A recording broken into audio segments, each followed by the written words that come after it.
The queen lies at the brink of death from your soup, King Ezabata hissed. No one else entered this kitchen or touched the royal meal. You alone were in charge here. His eyes flashed. By your hand, my queen has fallen.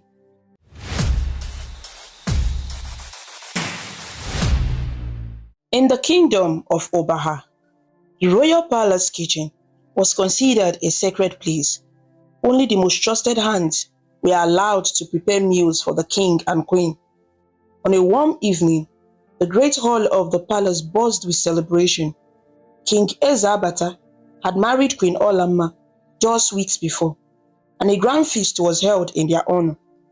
Golden lanterns flickered against the mud brick walls, and the air was rich with the aroma of spices and roasted meat. Ekpere Amaka, the head cook of Obaha's palace, stirred a pot of ofe nsala, the king's favorite white soup, over a crackling fire. She was a widowed woman, known throughout the land for her humility and loyalty.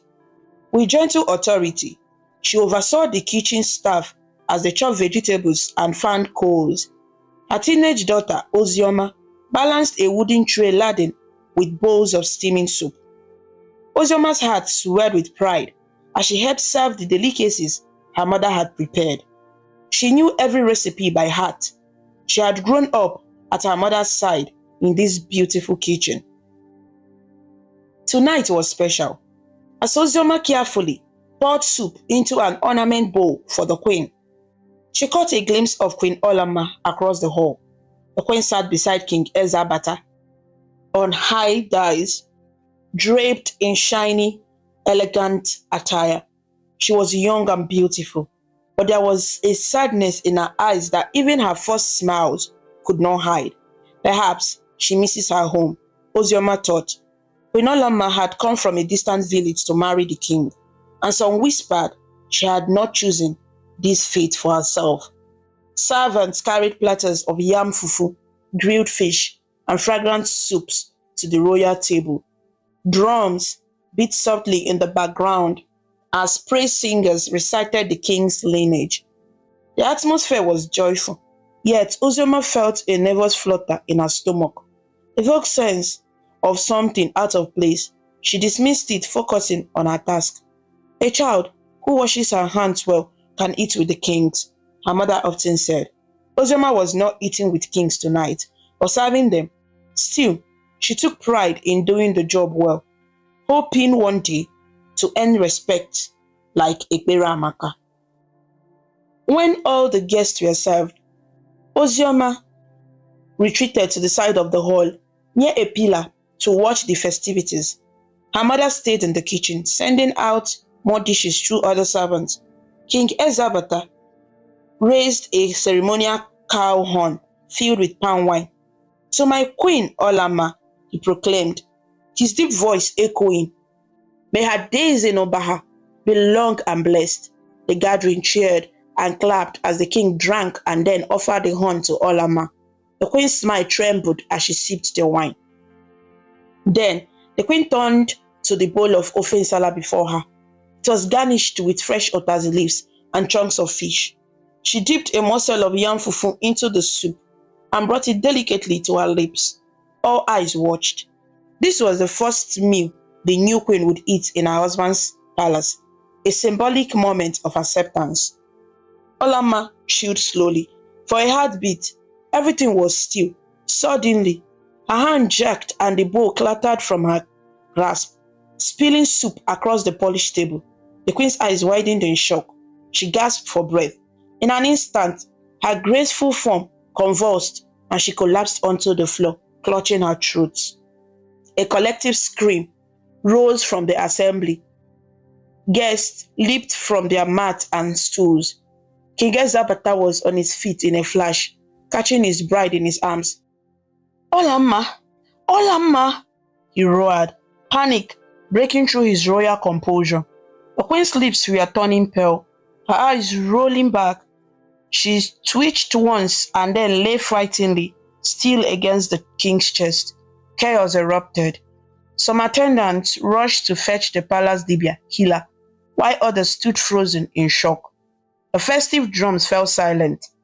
Ozioma felt as if the ground had opened beneath her feet. The queen collapsed. Her mind raced. The queen had been fine moments ago. What could have happened? Her gaze fell to the spilled soup and the half-eaten morsel of yam by the queen's hand. A terrible realization struck her. Everyone would think the food was poisoned. Within moments, the royal healer arrived and knelt beside the unconscious queen. He placed his ear to her chest and felt her wrist for a pulse. A hush fell as those nearby waited, holding their breath. The healer's face grew green. Her heart, it beat faintly, he said quietly. She's barely alive. It may be poison. Gasps and cries filled the hall. King Ezabata's face contorted with grief and rage. He gently handed Queen Olama's limp body to two guards. Take her to her chambers and tend to her, he ordered, his voice tight. Then he rose to his full height and bellowed. Who did this? Who poisoned the royal soup? His eyes blazed as they swept over the hall. Guests shrank back. Some began murmuring prayers. No one dared meet the king's gaze. At the side of the hall, Ozioma trembled. It was our soup, mother's soup. Fear squeezed her heart. She knew her mother would never harm anyone, let alone the queen. Ekpera Amaka treated Olamma like her own child, always making sure the young queen had her favorite fruit and lightly spiced stews. But in the panic logic of the moment, who else could they blame?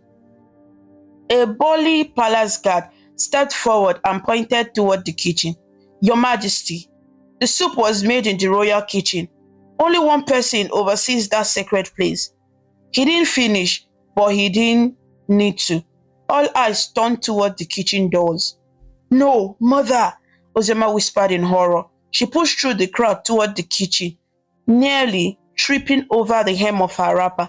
Servants and the guards were already storming in.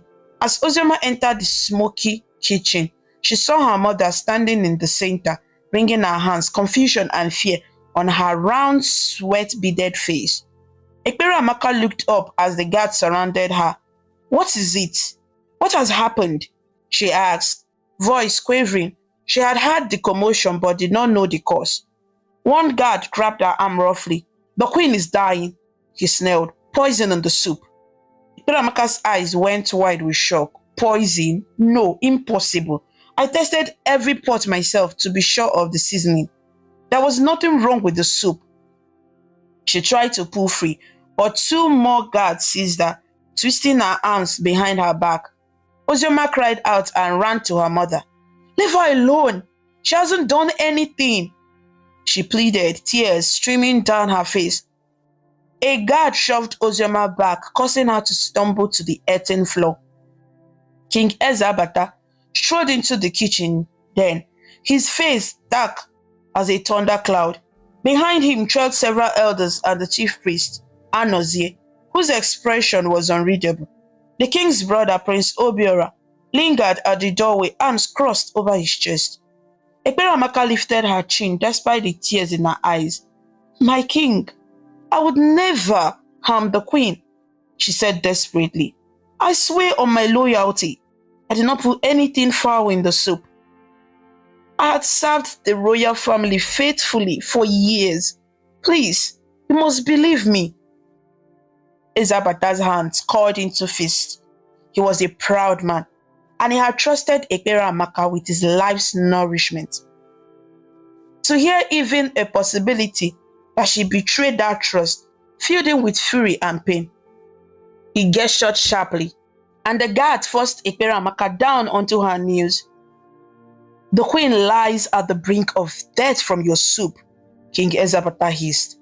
No one else entered this kitchen or touched the royal meal. You alone were in charge here. His eyes flashed. By your hand, my queen has fallen. The gathered crowd outside the kitchen doorway muttered angrily. Ekpera Amaka shook her head frantically. No, my king. There must be some mistakes. Perhaps someone else. Silence! Roared an elder. It was Chief Omekago, one of the councillors. He stepped forward with a grim face. Ekpere Amaka, no mistake can explain this.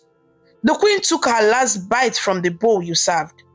He looked at King Ezabata and declared, My lord, in our laws, the penalty for treason by poisoning the crown is death without question. Death. The word hung in the air like a curse. Ozioma's blood ran cold. She lunged forward, grabbing the chief priest Anozie's robe. He was known as a wise man. Surely he would see reason. Please, Ozioma cried to the priest and elders. My mother is innocent. She's devoted to the king and queen. There is no motive, no reason for her to do such a terrible thing. Someone else must have done this. We all ate the same soup. No one else fell ill. Think about it.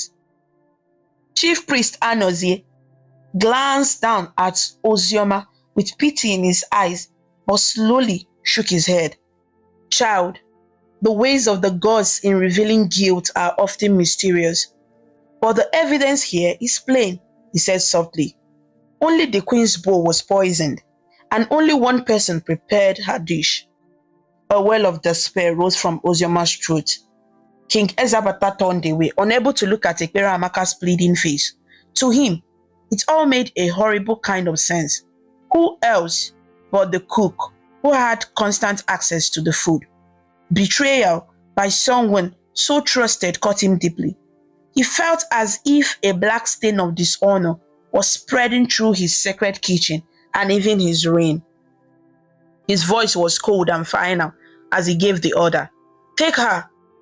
At first light, she'll be executed publicly before the gods and the ancestors for this unforgivable crime. Ozioma screamed, No, king, please, have mercy. She used the term many subjects use for their king, hoping to appeal to any tenderness. She tried to scramble to her mother's side, but Prince Obiora caught her by the shoulders with iron force. Ekpere Amaka did not struggle now. Shock and grief had stilled her. She looked at her daughter, tears spilling down her face. Ozioma, she called out as the guards dragged her away. My daughter, be brave. The truth will speak one day. I am innocent. Her voice broke, and then she was gone, hurled out of the kitchen towards the palace dungeons, her cries echoing down the corridor. Ozioma collapsed to the floor, sobbing. No one paid attention to the young girl. Servants rushed about to attend the king. Elders backed commands, and the queen's ladies in waiting hurried with basins of water and clothes to tend to the stricken Olama in her chambers. Forgotten in the corner, Ozioma wept until her throat was raw. She felt as though she were trapped in a nightmare from which she could not wake.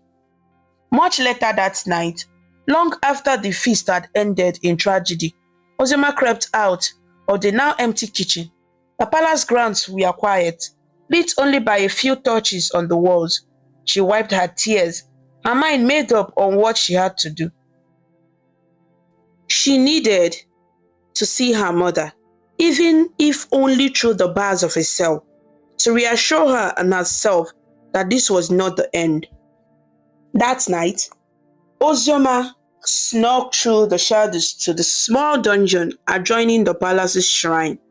Two guards stood at the dungeon entrance, their spears crossed. Ozioma's heart pounded. She recognized one of them, Okeke, who often chatted with her mother on a calm evenings. Summoning her courage, the girl stepped forward, tears glistening on her cheeks. Please, let me see her, she begged in a hoarse whisper, just for a moment. Okeke's hardened face softened when he recognized Ozioma. He glanced at his fellow guard and with a sigh uncrossed his spear. Be quick, he muttered, and don't let the priest catch you. Clutching her small lantern, Ozioma slipped inside the dungeon. The air was damp and smelled of mildew. In the dim light, she saw Ekpere Amaka huddled on the floor behind iron bars. At the sound of footsteps, the woman looked up. Ozioma, she called softly, unbelieving. Mama, Ozioma rushed to the bars.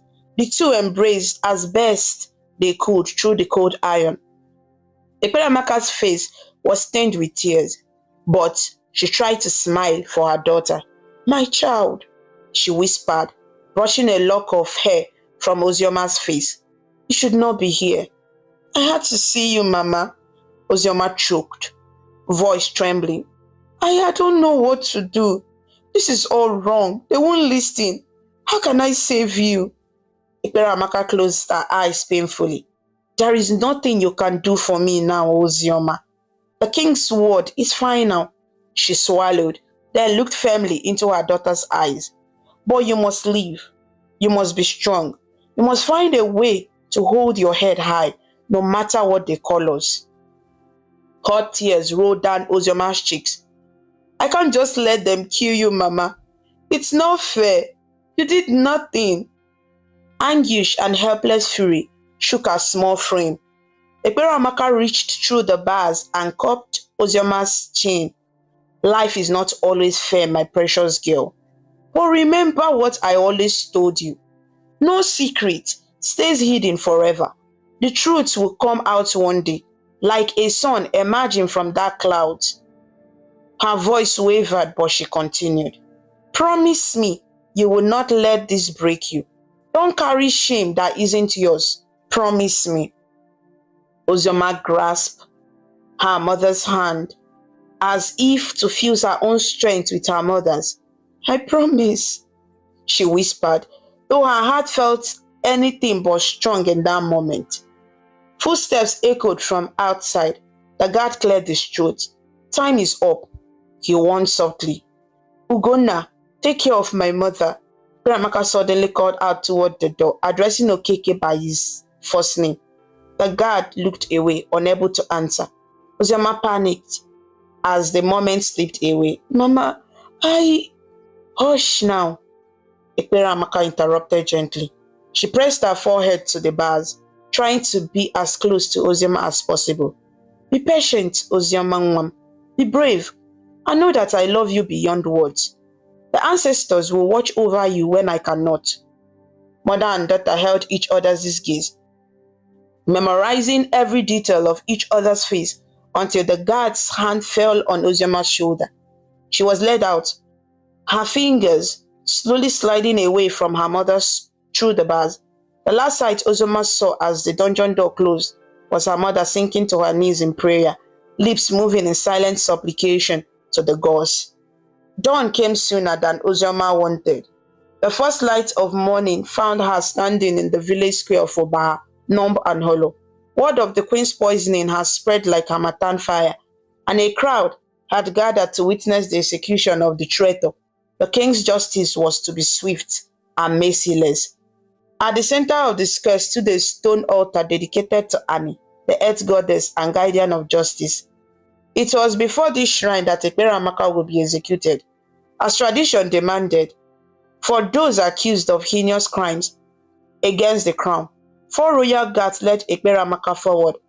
Her hands were bound, but she walked with dignity despite her bare feet stumbling on the dusty ground.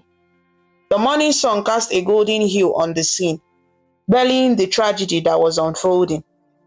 Ozioma pushed her way through the throng until she was at the front. The villagers of Obaha murmured angrily around her. "Poison the queen, they say," one woman hissed. "Such betrayal! And after the king trusted her all these years," spat a man. "She brought shame to our village," another muttered. Some had known Ekpereamaka personally and looked on with disbelief. Others were quick to condemn, eyes burning with righteous fury, stoked by fear. Ozioma felt their words like stones thrown at her. She wanted to scream at them that it was all a lie. But her voice was lost in the cacophony of gossip and outrage. Instead, she stood trembling, her nails digging into her palms. King Ezabata arrived, flanked by his brother Prince Obiora and Chief Priest Anozie. The king's face was like carved stone now. Only his reddened eyes betrayed that he might have been weeping in private. He raised a hand for silence. Ekpereamaka was forced to her knees, before the altar. Ozioma saw her mother wince as her knees struck the hard earth, but Ekpereamaka quickly strengthened shoulders back. Even facing death, she remained proud and composed. Chief Priest Anozie stepped forward in his flowing white robes. He carried a small wooden bowl containing a dark liquid, a poison that would end Ekpereamaka's life. The method was considered merciful compared to hanging or the sword, and fittingly ironic. The poisoner executed by poison. Anozie's voice rang out clear and formal. Ekpereamaka, daughter of Obaha, you stand accused of using the sacred palace kitchen to commit treason and murder against the crown. By the laws of gods and men, you are sentenced to die. If you have any final words, speak them now. A hush fell. Even the wind seemed to still. Ekpereamaka turned her head and her eyes met Ozioma's in the crowd. Ozioma's throat tightened. Tears slid silently down her face. I am innocent of this crime, Ekpereamaka said, her voice amazingly steady. I have served my king and this land faithfully. I would never harm my queen. Her gaze swept over the silent crowd. Some dropped their eyes, unable to meet the condemned woman's steady look. To my people of Obaha, I say, sometimes the plantain bears fruit that is bitter, but do not cut down the tree without seeking the cause. There was a stir among the villagers. Some recognized that she was speaking in proverb, telling them to seek the truth before judgment, but it was too late. Ekpereamaka finally looked back to Ozioma. So my daughter Ozioma, she said, voice softening, I leave my honor and my love. Whenever one wakes up in that person's morning, no matter how dark the night, know that dawn will come for you. Continue your journey, my child, and let no one tell you who you are. Ozioma's knees nearly gave way with sorrow. She wanted to run to her mother, to hug her one last time, but strong arms of villagers held her back, muttering that she should not interrupt the God's justice. Ezemo Anozie, which is the chief priest, perhaps moved by Ekpereamaka's words, hesitated a friction before he nodded to the guards. They tilted Ekpereamaka's head back. One guard forced her mouth open while Anozie poured the contents of the poison bowl down her throat. Ekpereamaka coughed and sputtered as the bitter liquid went down, but she did not resist. Ozioma cried out wordlessly, a howl of pure despair. As her mother's body was released, Ekpereamaka collapsed onto her side, her bound hands clawing weakly at the death. The poison acted quickly. Her breathing grew raged, then shallow. King Ezabata turned his face away, and even Prince Obiora looked momentarily pale. The crowd watched in morbid silence. Ekpereamaka's eyes fluttered as life ebbed. In her final moment, her gaze sought out the sky above, where white clouds drifted in the morning light. With a last shuddering breath, Obaha's loyal cook died before the gods and her people, executed without a true trial, her pleas unheard. A keening wail erupted from Ozioma. She broke free from the restraining hands and threw herself onto the ground near her mother's still form. Two guards moved to pull the girl away, but King Ezabata raised his hand abruptly. Perhaps in that moment, the king's heart acknowledged a fragment of the tragedy beyond his own loss. The guard stepped back and allowed Ozioma a brief moment. Ozioma gently touched her mother's face, tears blurring her vision. It felt unreal that the warm, kind woman who had hugged her just hours ago was now gone. Her spirit flown to join the ancestors. Mama, she whispered brokenly. The world felt empty. Her grief was interrupted by a cloud of death hitting her shoulder. Get away from her, you little snake, a voice snarled. Ozioma looked up to see one of the villagers, an angry fish seller, who had once laughed in her mother's kitchen, now glaring at her. She got what she deserved, and you too, if you stay there. A murmuring of agreement rippled through a segment of crowd. Guilt by blood, they called it. If the mother was a poisoner, the daughter must carry bad blood too. Someone else flung another handful of death. which scattered across Ozioma's tear-streaked face. Prince Obiora stepped forward, addressing the people. Ekpeamaka's line is caused by her treachery. By order of the king, the cook's name shall be struck and never spoken in honor again. Her belongings are forfeit. Let no one offer shelter to the traitor's child, unless they wish to share in the god's cause. His voice was smooth and commanding, and many villagers nodded along, eager to distance themselves from the disgraced family. Ozioma stared at the prince, shock and hurt mixing with her grief.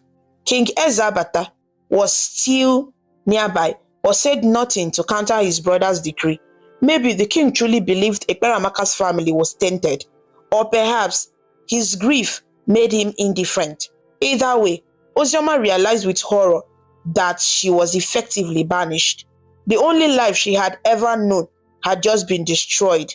Her home, her family, her place among her people. As the crowd began to disperse, no one offered Ozioma a hand or a word of comfort. Some villagers whispered and pointed. A few children, sensing the mood, picked up small stones and tossed them in her direction. One pebble struck her leg. "Go away, daughter of a witch," a boy shouted. Another woman hushed him, but the glare she gave Ozioma was equally cold. Still kneeling in the dust beside her mother's covered body, Ozioma felt despair threatening to swallow her whole. She wanted to scream at all of them, tell them how wrong they were, how good her mother was. But the words caught in her throat. Instead, she wiped her face with her torn sleeve and slowly stood up. Her body felt like lead, every motion and effort. The king and his entourage had already departed, and palace attendants were wrapping Ekpeamaka's body to bury without fanfare. They would not even allow Ozioma to give her mother a proper burial or mourning rite. Traitors did not get such honors. This realization hit Ozioma like another blow.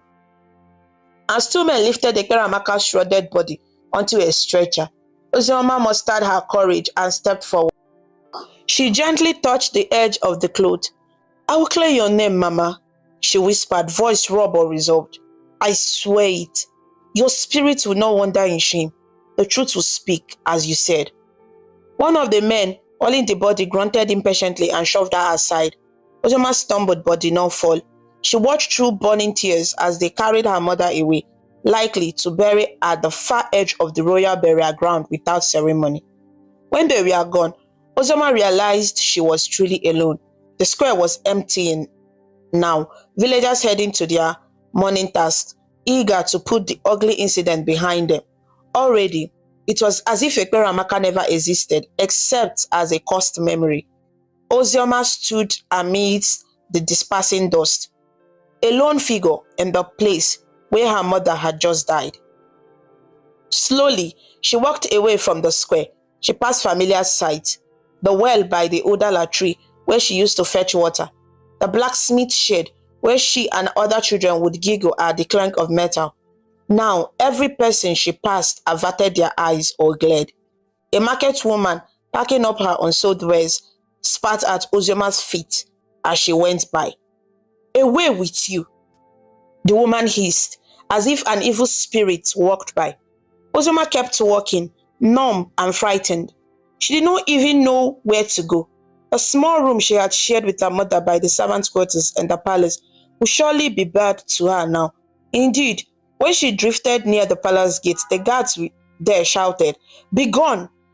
No place for the likes of you here."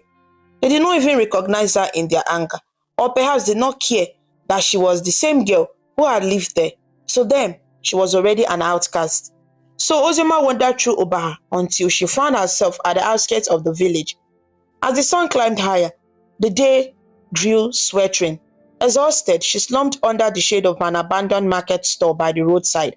Hunger gnawed at her stomach, but she had no money and no friend to turn to for a meal. In a span of a single night and morning, her entire life had been shattered. For a time, Ozioma allowed herself to sob, shoulders shaking uncontrollably. Images of her mother's last moments replayed in her mind in an endless tormenting loop.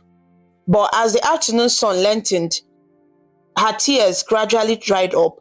In the silence that followed, a new feeling emerged in her chest, smothering and angry. It was unfair, all of it. Her mother had done nothing wrong, yet was executed like a criminal. The true villain, the person who really poisoned the queen, whoever it was, walked free, hiding in shadows. Ozoma clenched her fist. She thought of Queen Olama lying pale and still. Was the queen even truly dead? The healer had said her heart still beat faintly. No one had announced the queen's fate to the public yet. Amidst the confusion, Ozoma realized she didn't actually know if Olama survived or died later in the night. Uncertainty gnawed at her. If the queen somehow survived, did that change anything? Her mother would still be gone, branded a poisoner. If the queen died, the blame on Ekperamaka would only be more cemented. In either case, the truth that her mother was innocent had to be proven. But how could a penniless, friendless girl uncover the truth hidden behind palace walls and schemes? Ozoma thought hard. She recalled how her mother always said that patience and determination win the day. Perhaps she could not do anything immediately, but she would not accept this false verdict forever. She had promised to clear her mother's name, and a promise to a dying parent is not easily broken. As evening approached, Ozoma's mind settled on a bold resolve. If the answers lay behind palace walls, then that's where she must go. But not as herself. She was now banished and hated. No, she would have to become someone else entirely. Someone the palace would accept or not notice. Wiping the dust and tears from her face, Ozoma rose and headed towards a cluster of wild bushes nearby. With a small knife she always kept at her waist, a gift from her mother for peeling vegetables, she hacked at her long plaited hair, chunk by chunk. The black locks fell away until she could run her fingers through short, bristly strands. Next, Ozoma bound her chest with strips of cloth torn from the hem of her skirt, flattening any sign of womanly form. If she was to sneak into the palace, it would be far safer to do so as a boy. Girls were not often hired except as kitchen servants, and everyone recognized Ozoma as the cook's daughter. But a ragged mute boy might slip by. From the abandoned store, she found a discarded cap and slid it over her shorn hair. In a muddy puddle, she caught her reflection. Gone was the familiar girl with tear-streaked cheeks. In her place stared a gaunt face, youth with closely cropped hair, grief hardened eyes, and a determined set to his jaw. Ozoma remembered a name her mother once mentioned in a story, Ozondo, meaning the path of life. It was a boy's name, one that carried the promise of journey and survival. It felt fitting. She whispered it to herself, Ozondo, that will be my name now. Saying it aloud made her stand a little straighter. Ozondo was just a common orphan boy looking for work. No one would see him as a threat. As the last light of day bled from the sky, Ozioma, now Ozondo, set off towards the palace once more. She had no idea what awaited her there or how she would even get inside, but she clung to her mother's words and her own growing flame of courage. She had chosen her path. She would return to the palace that had cast her out, this time in disguise and in silence, to seek the truth. Under the grey pre-dawn light, a solitary figure approached the gate of Obaha's royal palace. It was Ozoma in her new guise as the boy Ozondo. Her heart hammered under her threadbare shirt, but she kept her stride steady. 2 sentries stood guard at the entrance, spears in hand, eyes wary after the recent turmoil. Ozondo, Ozoma, mustered a look of timid hope on her face and approached them. One guard scored, recognizing the ragged youth from the day before. "Did I tell you to get lost, boy?" he barked. Ozoma bowed her head and raised her hands, palms together in a pleading gesture. She pointed to her mouth and shook her head, trying to convey that she could not speak. Then she mimicked eating by bringing her fingers to her lips. and sweeping with an imaginary broom. The second guard, a young man, scratched his head. What's this mute boy on about? The older guard sneered, probably begging for food or work. We have no need for beggars here. But just then, the elderly steward, Maazin Nwafo, was passing through the gate on his morning round. He paused at the sight of the scuffle. What's happening here? He asked in a creaky voice. This boy claims he's mute and is seeking work, sir, the younger guard explained. Probably a hungry stray. Shall we chase him off? The steward peered closely at Ozioma. She kept her head low to avoid too much scrutiny of her features, but she looked appropriately desperate. You are a quiet one, eh? Nwafo said. Strong enough to sweep and carry water? Ozioma nodded eagerly, demonstrating by pretending to scrub the ground at her feet with vigor. The old steward sighed. After what happened, we could use extra hands cleaning the kitchen and courtyards, and a meat servant won't be spreading gossip at the market. He waved a hand. Let him in. The guard frowned. But the priest's orders were clear. This is just a random boy, the steward cut in sharply. Not related to anyone, and Prince Obiora meant no friends or kin of Ekperamaka. This boy is neither not part of that. The guard had to concede the boy looked like any common street urchin, scrawny and clad in dirt-stained clothes, certainly not like the cook's daughter, who always had neat plates and a clean apron. After a moment, the guard grunted and stepped aside. Fine, in you go. But step out of line and you'll be thrown out, or worse, mute or not. Ozioma slipped through the gate, murmuring a silent prayer of thanks. She was inside the palace walls once more, this time as Uzondo, a slowly servant boy. Steward Nwafo led her across the courtyard into the kitchen yard. It felt strange and emotional for Ozioma to return here, where every corner held memories of her mother. She saw the old wooden mortar and pestle where her mother had taught her to grind peppers, the fire pit where they had laughed while roasting yams. She swallowed hard and forced herself to stay in character. A wide-eyed youth taking in the big palace kitchen for the first time. The kitchen was quieter than usual. A few of the servants were moving about sluggishly. Normally at this hour, Ekperamaka would have had everyone chopping and stirring to prepare the king's breakfast. Now, without her, there was uncertainty. A plump woman named Chisom, one of the senior assistants, seemed to be in charge by default. Ozioma recognized her and quickly looked away, but Chisom hardly glanced at the newcomer. Her face was creased with worry as she tried to figure out the morning meals. We'll have to serve the king's food late today, Chisom muttered to another cook. None of us even knows where Ekperamaka kept this special spice box for his soup. The boy looked up as Steward Nwafo cleared his throat and gestured to the boy beside him. This is Uzondo, he introduced Ozioma's new persona.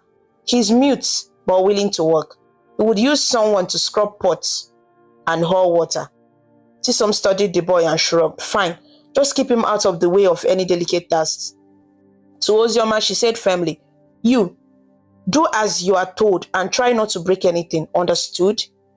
Ozioma nodded rapidly, bowing slightly in defense. She quickly made the sign of thank you, a little bow with hands clasped, which, while perhaps not fully understood, conveyed her gratitude. This began Ozioma's life as Uzondo, the mute kitchen boy. In the days that followed, she worked from before sunrise until late at night. She scrubbed soot-blackened pots until her arms ached. She fetched heavy pails of water from the well, mopped the corridors, and plucked countless feathers off slaughtered fowls for the evening meals. All the while, she kept her eyes and ears open and her mouth shut. At first, the other servants mostly ignored the new boy. Some made crude jokes behind his back. The mute doesn't gossip, but who knows what he hears? They would say, laughing, yet they didn't see him as a threat or someone important. This anonymity suited Ozioma perfectly. When spoken to, she would nod or shake her head. If she needed to convey a message, she learned to use simple hand signs or occasionally scratch a few words on the ground with a piece of charcoal. Her act worked. Soon, most in the palace forgot that Uzondo had only arrived recently. He was just another servant among many, toiling and invisible. All the while, Oziọma's mind remained keenly focused on her secret mission to glean any clue about what had truly happened to Queen Olamma and who was behind it. Like a little mouse in the walls, she listened quietly to every whispered conversation she could. From the very first day, she started gathering snippets of information. She learned that King Ezabata had ordered Queen Olamma's chamber sealed and heavily guarded. Official word in the palace was that the queen was gravely ill and in seclusion. There was no announcement of her death. Interestingly, this stirred hope in Oziọma. Maybe the queen was still alive. She overheard two guards murmuring that the queen's condition was bad. Her skin was cold and she barely breathed, but she didn't seem completely dead. One guard said under his breath. The other replied, "A curse or a powerful poison, who knows? The chief priest himself is tending to her daily." The chief priest Anozie visited the inner chambers often, presumably to perform rituals or administer herbs for the queen. Normally, a physician or healer would lead such care, but the priest had taken charge. Servants speculated in hushed tones about strange incense and potions being carried into the queen's room. Prince Obiora was stepping into a more commanding role while the king remained anxious and withdrawn. Oziọma noticed how frequently king's brother stalked through the palace with an air of purpose, often conferring quietly with Chief Priest Anozie in shadow corners. Whenever Ozondo appeared with a broom or tray, the two men would fall silent and watch him with wary eyes until he moved away. Each passing day, Oziọma became more convinced that something was deeply amiss. If the queen were truly dead, why hide her body and not allow a funeral? And if she was alive, why was it such a secret that even most palace staff didn't see her? The whole affair was shrouded in mystery, and the answer seemed to lie with Prince Obiora and Priest Anozie. Late one evening, as Oziọma scrubbed the tiled floor just outside the king's council chamber, she caught a few heated words through the heavy wooden door. Prince Obiora and several elders were inside discussing something with the king. "Delay is dangerous, Your Majesty," came Obiora's muffled voice. "The people grow uneasy with no word of the queen. Perhaps we should at least present a symbol of closure, a burial." Oziọma froze, straining to hear. There was a thud, as if someone slammed a fist on the table, and King Ezabata's voice boomed. "I will not bury my wife while she yet clings to life. The healers have not declared her beyond hope." A tensed silence followed, then the calm, oily tone of Chief Priest Anozie. "King, the herbs keeping her in this state, they cannot sustain her indefinitely. We must either commit to reviving her fully or you trade off meaningfully." Obiora spoke again, a note of impatience in his voice. "We all pray for her recovery, but in case the gods call her, we should think of the kingdom. A prophecy is already being whispered among the people." "Enough!" the king snapped. "No prophecy would take my mind from Olamma, not yet." Oziọma heard footsteps approaching the door and quickly dipped her rag back into the bucket, pretending to be engrossed in scrubbing. Two council elders exited, still talking quietly, paying her no mind.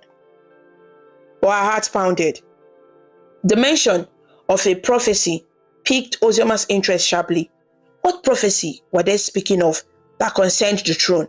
Could it possibly be connected to the nightmare that had befallen her family? That night, as Oziọma tried to sleep on her tin mat in a corner of the pantry, she found no rest. Snatches of conversations, rumors, and that one word, prophecy, swelled in her mind. She knew she had to find out more, even if it meant sneaking where she was not allowed. Clenching her fist in determination, Oziọma decided to take a risk. Much later, when the palace was draped in the hush of midnight, Oziọma quietly rose from her mat. Two other kitchen boys Sleeping nearby didn't stay as she slipped out of the pantry. Barefoot, she padded through the moonlight corridors. A nearly full moon hung above, batting the courtyards in silver. Ozioma had learned the guard patrol patterns by now. The sentries at the hour were few and mostly stationed at the front gate or near the king's quarters. Keeping to the shadows, she made her way toward the rear of the palace complex, near the grove of sacred trees by the shrine. She wasn't even sure what she was seeking, perhaps a chance to overhear another guarded conversation or a clue left in the quiet of night. All she knew was that her instincts pulled her toward the vicinity of the chief priest's chambers and the shrine where Queen Olamma was supposedly receiving treatment. As she approached a low wall by the shrine, voices made her stop. Two figures stood near a clump of banana trees beyond the wall, conversing in hushed but urgent tones.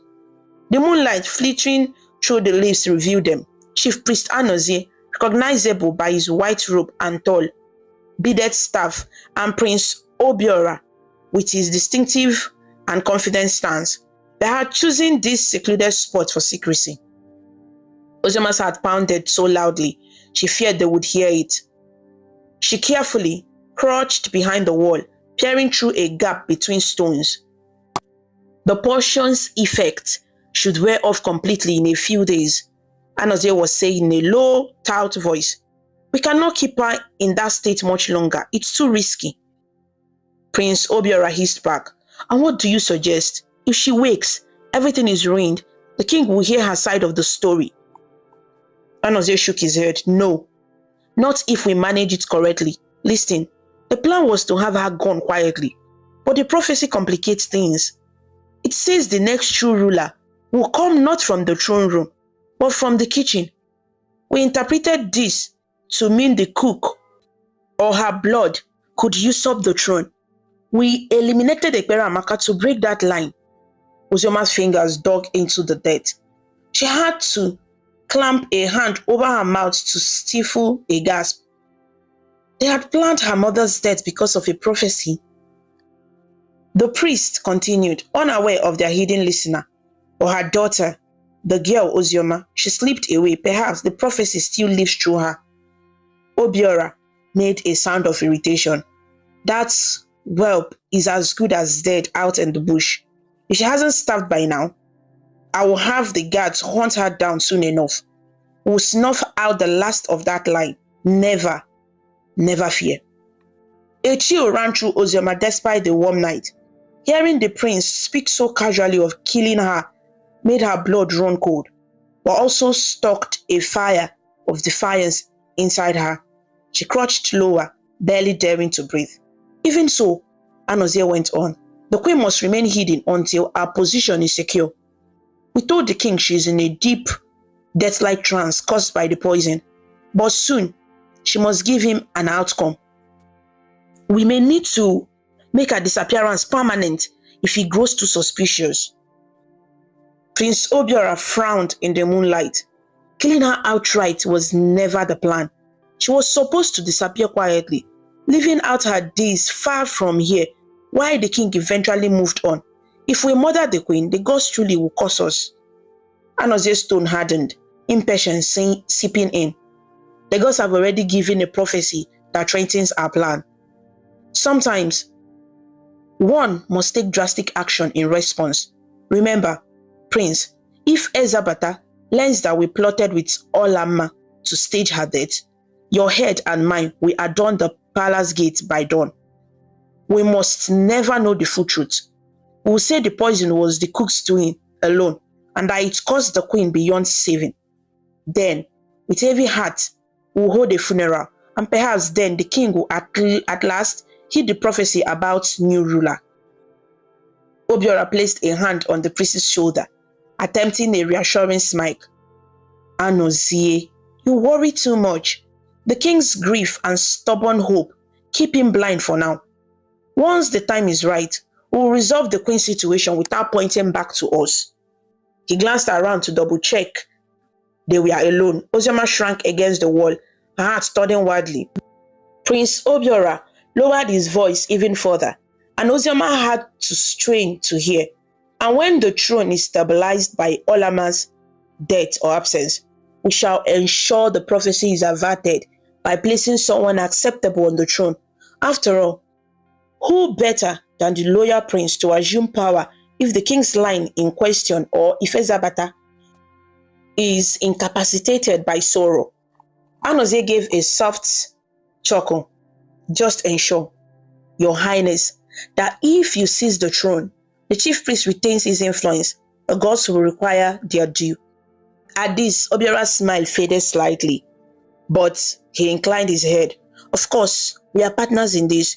Once I am king, he caught himself. I mean, acting as needed for my dear brother's sake. Your counsel will remain invaluable, Anozie. The priest stroked his chin. Very good. Now, tomorrow night, we'll give the queen a stronger dose of the herb to ensure she doesn't awaken at an inconvenient moment. After that, we must decide either spirit her away as originally planned or end it. The council won't wait much longer to see a body if she's dead. Prince Obiora sighed. I loathed the idea of actually harming Olama. She only wanted freedom from an unwanted marriage, and we gave her that. But if it's between her life and her ambitions. He didn't finish, but the implication made Ozioma shudder. These men were prepared to go to any length. They had betrayed the king, framed and killed an innocent woman, and would even kill the queen they once conspired with, all to fulfill their greed for power and fear of prophecy. Anozie said in a grave whisper, Fear not, the gods favor the bold. We will make the outcome align with the prophecy in our way. By the time we are done, the people will accept that a prince guided by a priest is more fitting than any kitchen-born ruler. Obiora's chuckle drifted through the night air. To think, all this fuss over a cook's daughter. He shook his head. If that girl truly were destined to rule, the gods choose a truly unlikely candidate. She would need a miracle to even survive. The chief priest responded, Sometimes the gods hide their choosing in plain sight. It's why we must remove all doubt. Once she is gone and the queen is gone, the prophecy will lose its teeth. Prince Obiora yawned then. Enough plotting for tonight. Must rest and be ready for tomorrow's council. The king is agitated. He spoke of personally going to pray at the shrine for Olama. We may need to stage a setback to keep him from getting too close. Anozie nodded. Leave it to me. I'll prepare a convincing scene of the queen's downturn. With that, the two men clasped arms briefly and parted. Obiora heading toward the royal apartment and Anozie back towards his priestly quarters by the shrine. Ozioma remained crouched behind the wall long after their figures vanished. Her limbs were stiff and her dress damp with dew, but she hardly noticed. Her mind reeled with what she had just heard. Queen Olama was alive. She had plotted her own forced death using a forbidden herb to escape a marriage she never wanted. The chief priest and Prince Obiora had helped her, but they also had their own agenda, a prophecy that threatened the king's line, which led them to murder Ekperamaka and target Ozioma herself. Now they were double-crossing the queen and aiming to usurp King Ezabata's throne under the guise of fulfilling or averting that prophecy. Every piece of the puzzle clicked into place in Ozioma's head, forming a picture of unspeakable deceit. Her mother had died for no crime, used as a scapegoat to lend credibility to the queen's poisoning. The queen had wanted to flee the crown and unintentionally become the cause of an innocent woman's execution. The prince and priest were using both the queen's plot and the prophecy for their own power grab. Ozioma's eyes burned with tears of anger and grief, but also with determination. She finally had the truth she had sought, but possessing the truth was one thing, proving it to others, especially to King, blinded by sorrow, was another. Who would listen to a servant and a mute one at that? If she confronted Obiora or Anozie directly, they would kill her on the spot. She realized with a jolt that the conspirators could decide to search for Ekperamaka's daughter at any moment, though they did not know that the whelp they spoke of was sleeping under their roof, Ozioma's disguise could be jeopardized if a thorough hunt began. Time was now critically short for her to act. Taking a deep breath to steady her racing heart, Ozioma slunk back towards the servants' quarters as silently as she had come. Her mind churned with plans. She needed evidence or allies, or, ideally, Queen Olama herself to expose this treachery. As she slipped into the pantry and lay down again on her mat, Ozioma stared in the darkness, eyes open and unblinking. The fear inside was real. She was just a girl against powerful, dangerous men. But her mother's voice echoed in her memory. Be brave. The truth will speak one day. That day had to be now. Come what may, Ozioma vowed that by the next sunset, either the palace would know the truth of Queen Olama and Ekperamaka, or she would join her mother in the spirit world, having fallen in the attempt.